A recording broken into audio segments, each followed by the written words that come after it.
کسی کا جنازہ دیکھنا یہ بطور عبرت کے دکھایا جاتا ہے اور ایک انڈیکیشن ہوتی ہے.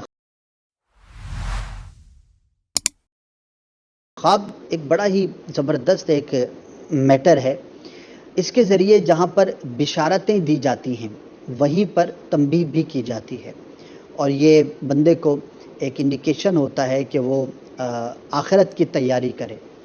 صحابہ کرام علیہم رضوان کو سرکار صلی اللہ تعالی علیہ وسلم نے ایک مرتبہ تشریف فرما تھے تو ارشاد فرمایا کہ میرے بعد نبوت جو ہے وہ ختم ہے، میں خاتم النبیین ہوں، کوئی نیا نبی نہیں آئے گا، لیکن فرمایا کہ مبشرات جو ہیں یہ باقی رہیں گے. تو صحابہ کرام علیہم رضوان نے عرض کیا یا رسول اللہ صلی اللہ تعالی علیہ وآلہ وسلم، یہ مبشرات کیا ہیں؟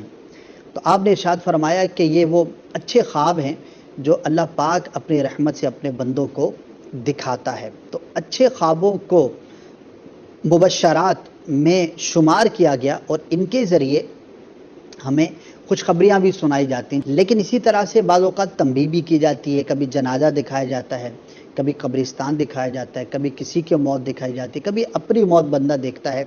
تو ایسے خواب دیکھنے والے کو چاہیے کہ وہ فکر آخرت کی طرف جو ہے وہ گامزن ہو.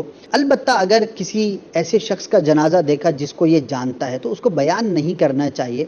کسی کو موت دیکھی، کسی کی میت دیکھی، بھلے وہ آپ کا دوست ہے کوئی بھی ہے، تو کیونکہ بیان کرنے کا کوئی فائدہ نہیں اور سامنے والے کو بعض اوقات بندہ تشویش میں بھی مبتلا کر سکتا ہے.